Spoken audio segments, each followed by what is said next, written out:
This episode of Reasonably Spontaneous Conversation is brought to you in part by Clay Boykin Life and Business Coaching, because we all get stuck at times. For more information, visit clayboykin.com. By Janelli Bean, for fun and engaging children's books with cute and colorful characters. For more information, visit janellibean.com. And by Wise Owl Organizing, simply set up for you. Organizing consulting and clarity coaching, virtual or in person. For more information, visit wiseowlorganizing.com.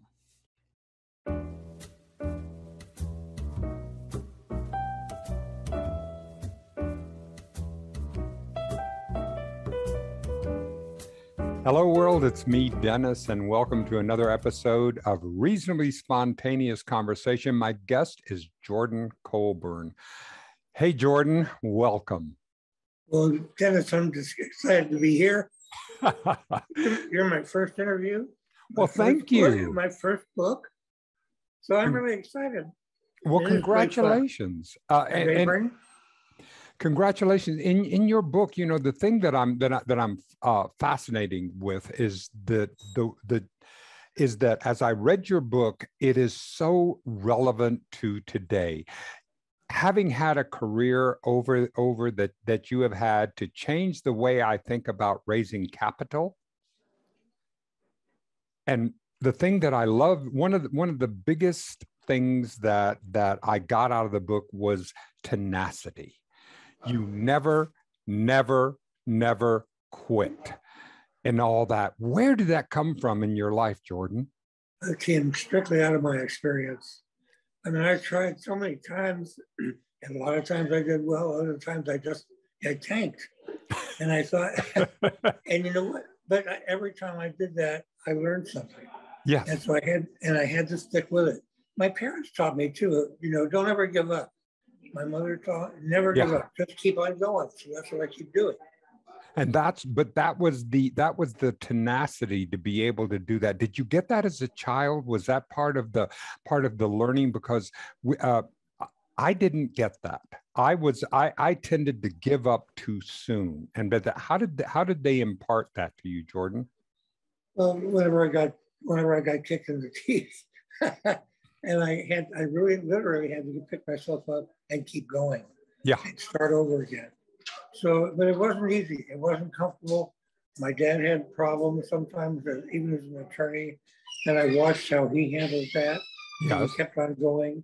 And when I was in school and other things, I just kept working at it. Yeah. And now everybody talks about you got to make a mistake to keep going and be successful. Exactly. And you see that. I mean, you see that in the age when you.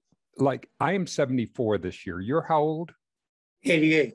Okay, so you see, you and I have lived over a time of some of the greatest change in the history of humanity. It blows me away when I look back at what has happened in the whole universe, so to speak, from the time I was born, which was 1934, yes, until today. The changes that have happened are unbelievable. Yeah. Isn't it extraordinary? I mean, the things that there is no way we could possibly have predicted it. And yet everything that you write about in your book is absolutely relevant to the 21st century culture, especially getting into the concept of making sure anytime you go into a deal, you find ways to get the win-win. Because that win-win is the only way, is the way that we can learn and grow and make things happen. Right. That's really what I put in the book, or I tried to do it. And if it's communicating, that's really excellent. Because people need to understand that it isn't about them; it's about the other guy. And if you're going to go get money, you better understand what they want. Because if you try and tell them what they're going to do, they aren't going to do it. No. And you may have the best idea in the world, and it's not going to come across. Exactly. They're not going to get it, and they walk away from the deal. Well, Exactly. And so setting this is where I believe in the concept of synergy, because we get into this win-loss, this zero-sum game where one person wins and the other person loses. Doesn't work that way. In synergy, 1+1 is greater than 2. And that's Right. what you keep teaching, that you can set your deals, set them up so that each person has something that they get out of it. That's right. That's exactly right. You really have to, a deal is a deal is a deal. And Yep. it has to be both sides. I mean, like you said, a win-win. Yep. And that's what's really important to get to. Well, Jordan, why do you think that the word compromise has gotten such a bad reputation when everything that you teach about is that each of us must be able to do? Can you help how can we reframe this for the 21st century? Because we've lost that in our politics, we've lost it in our business, this idea of compromise, which is so vital to success. You know, we kind of got off into only me, technology, and everybody is more concerned about themselves than the other guy. And that's where we make a big mistake, because we need to participate with each other. And because that's what this country was built on. That's what exactly. Business is. So how do we get back to that? What do you, when you're teaching this and that, and let's think about that. Let's work on it, because I believe that we elders in the tribe, because that's where we are. We're in the fourth quarter of our lives, and we get an opportunity to participate. So how can we help? And that's one of the things that I love about your book, is that it constantly reminds me that making a deal has components that will be part of that negotiation and part of that C word, compromise, in order to be able to get to a place where we can really realize that deal. Well, Dennis, I think that the way back to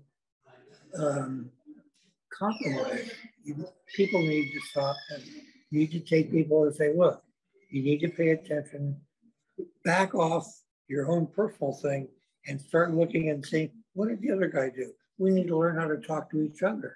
Yes. And compromise is a combination of being able to talk to each other.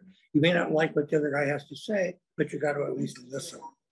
And that's the rule. That's really what needs to be taught. It needs to be taught now in schools. It needs to get away from the me only concept and get to the we only. Over your career, you have developed businesses. You have done franchise operations, and you headed a sales real estate team. It's really just extraordinary. You're an inventor. You did the entire place of the chemical sealant and the place that you did. It's just fascinating to relive that those parts of your career. I didn't hear the first couple of words of it. There's no noise. Yeah, exactly. I just love reliving those parts of your career about how you have when you were a sale. Could you talk about the time when you're being the head of sales for the real estate organization, and you're doing, because real estate is really becoming a very high level skill at this time. What was that experience like? It was really fascinating. And I finally learned that the only way to know that a buyer is going to buy is actually when he buys. The only way you know is when he buys. That was startling to me. When I first learned that concept, that blew me away, because I thought, oh my God, that's true. I mean, there's a real truism. And then if you're going to do that, and the way a seller is when he actually sells, when they sign the papers. I mean, then you know you got a deal. That was really eye-opening for me. And I found that when I applied the same principles to these other aspects of business, that they hold true there too. And that's what I think mostly about the book, is that, that what I'm talking about is truism. These are things that work. And you can take the concept and you can transport it into another condition, and it will still operate. And I thought that was what I really needed to convey to people. That's what I got through everything that you said, that it is not a separate, that these principles will apply across the board if you're going to be able to use them. I love the way that you did it, because the book is in a digestible, understandable form, and that takes a lot of the mystery out of the raising of capital. It's very nice, and I appreciate all your comments about it, because Thank you. It was important to me. This is my first book. Yes. And people wanted to say, well, why don't you go write a book? Well, I never really thought of myself much as an author right away, but I started thinking about it. And then my sister, who is 90, wrote a best-selling book about costume design. Yes. And I went, what? And then I thought about it the other day, and I thought, you know what? My dad really was the first one, because my dad, as an attorney, 50 years ago, wrote a best-selling book called The Spoils of Marriage. Yes. And it was about the then community property laws in California. And this predated the palimony and all the things that would come out later. And it was a great concept. I could understand how historical that was. The thing was, my parents, I think a lot of it started with my parents, because my dad and my mother too always asked me my opinion. Wow. What did you think? What did you think about that? How would you have done it differently, or that kind of concept? And so I started to learn how to do things differently, or to look at something and really become involved in whatever was going on. Yeah. And that was really eye-opening for me. I can imagine. I can imagine that. So they started that young. Did you have, were there dinner table conversations, or how did they have, how did this work? Because the things, we sit there with our phones and everybody on, there's the different, but what was that dynamic? Yeah, it was pretty much around the dinner table, or it was with my dad working on a project. When he became very entrepreneurial. Yes. He loved business too. And a couple of times, or several times, he took me with him. So we would go to, when he was, I remember very clearly that he was making this trailer manufacturing company. Well, whoever manufactured trailers back, I don't know, in the 30s and 40s, that you could live in, like you do with an RV. And that's what he started with. But he had these great ideas, but it was tough for him to follow through. So because he didn't have the financing, he didn't have the people to help him. And so, but he would turn to me and he'd say, hey, look, what about this? Do you have a common thought about it? Yes. And I would use whatever I came up with, and a lot of times it was the right answer. That was very exciting. And so when you use one of the things that I feel about generational is that one generation carries it as far as they can. Then, like a relay race, the next generation picks it up and moves it along and moves the ball along. So you began to take his entrepreneurial take and began to use this and use your own principles that you began to fill in. Yes, I think that's exactly right. It was really, I'll tell you, it's been a good ride. Yeah. It's been a lot of fun. I really love it. I love businesses. I love the way they operate, the way they work, and I love to help people. How do you see the 21st century? Here we're in 2022 in July, and how do you see the entrepreneurial landscape today, and how is it both different and how is it the same? Can you give me some pictures from what your insights are, Jordan? Well, I think the biggest change in business today is the internet, and what it's done for people in so many different ways. I mean, the amount of information that is available to people is just mind-boggling. Isn't it? Mind-boggling. So it's really, but trying to pick out the items out of all of that clatter that you really need to work with is what's hard. And that's what business needs to, that's what people need to learn, They need to be able to separate the wheat from the chaff. Yes. They need to learn what they really need to do. The other thing I think is that social media has directed people sometimes in the wrong direction. Mm-hmm. And so the person, whoever it is, you still need to be honest yourself. You still need to pay attention to what you're looking for. Mm-hmm. You need to be able to sort through that morass of information to try and get down to what you really want to do and pick those things that you can work with. And I think that's what business today and in the future is going to do even more of. They're going to have to find a way to take all of this information and to separate it out into something that is really useful. Not that it's not useful now, sure, but finding it is sure. difficult. Jordan, how did you develop your critical thinking skills?